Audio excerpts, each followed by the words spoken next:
Alo le soifua manuia, whaatalo whantu talafola Radio Samoa le nei fo ias whareile, alo mai o talo o taiao.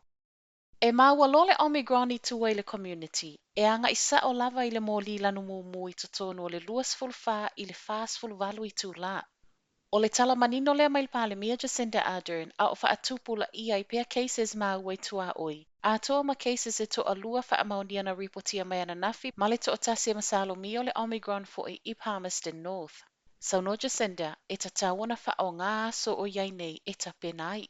O le so o lea wa moli lanu moli ai Northland, ma ua tutusa o mai vaenga umo New Zealand. O le toe fo i le moli lanu mumu o le a o ngā lea, nai lo le toe fai o lockdown.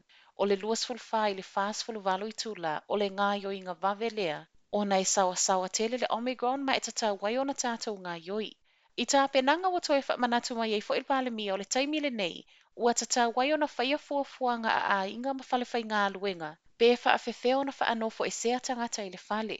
O le moli lanu mo le traffic light system, o lo wha atanga i nai pia le tatalo o pisinisi ma wheo inga i tutono o le Taunuu, a e tata wana wha o ngā le mask a atoa ma le wha atapula au le fuainumera o wha atasinga i le 5 O le a wha asafua ma ngā wha atangata ni usila umai le rapid antigen test. I le taimi nei o lea e le o mawhai o nanga wa aitangata ua umatui i nei siaki. Pei ta isu inga na wha alawi lo mai le palemia Jacinda Ardern na nafi ua wha amauti no mai ai. Wa i oele ka peneta e wha o ngā awata penang o le Omicron. E wha tesi ma le 5 miliona rapid antigen tests o lo iai nei to tono New Zealand. Ma e whaitau miliona isi lea ua toi oka. Taimi nei o le test ua ta ua le PCR e lea o lo AVP i eile wha mua le malo. Le e o atu i le fase fulu wafe siaki ma whaiona whai e totono le aso e tasi. O le tupe fo i o lo totongi e tangata ua umatu i le taimi nei e whai ai rapid antigen test. O le fo i wa sui ma o le a whai a fua mo tangata umo le community. O le vaiaso fo to e wha alau tele mai ai le malo be wha a whewheo na wha asoa mai i tua nei tests. Ua sawi lalo le fuainumera o tangata tala penefiti pe ta i o lo mawalunga pea wha atusa i le taimi ai e le isau le COVID-19. Whaamaumaunga sawi tuana nafi, e se fulu tasi tesi ma le fitu pasene o tangata se fulu valu i le onos fulu whātau sanga le mātutua. Tusa le ma le tolu se lau onos fulu valu wafe mo ona tu, na wha moe le penefiti i to tono o le kuata mo le mule le luafe luas fulu tasi. Ua sawa i lalo mai le se fulu lua tesi ma le wha pasene sa iai le wha i unga le luafe lua se fulu. O le whaiunga fo i o le masina whatoa umatu wha mawinai wa pa u mai le se lau valus fulvalu wafe tangata maa ua le penefiti ua ta ua le job seeker benefit, mai le lua se lau se fulu lua afe 5 se lau i le taimi lava lea o le lua afe lua se fulu. I le vaai le so upo le social development le national Louise Abston o se ata leo le to atele o lo whaalangolango le penefiti i lalo whai ngā malo le labor. Upu iai fo i le so upu le malo i le whai o se system e fe soa soani ai e lango tangata a wale a ngai ngā luenga mautu. Pei ta itali min style le social development Carmel Sepuloni o nei wha maumaunga wātangia mai ai ngā luenga le malo a o whea ngai ai fo i male COVID-19.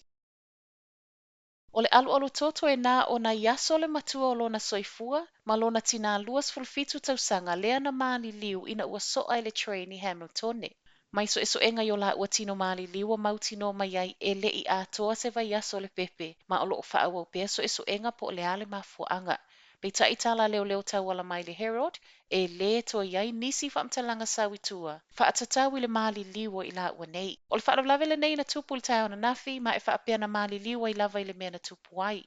Ua whaali ai le Mothers Matters le popole tele I le haafia o mafau tina, ma ua whaatalo sanga I le malo mo se fesoasoani. E lango ai mana o ngai au fie le malo lo ina o lato mafau mai lava le taimo tau avele ta mai titi, se ia o ina whanau. O se tala whaanono tele pe ona moli mawai le Herald ma e talitonu le Mothers Matters e tele isi whaafita au lo o iaitina ai e le o iloa.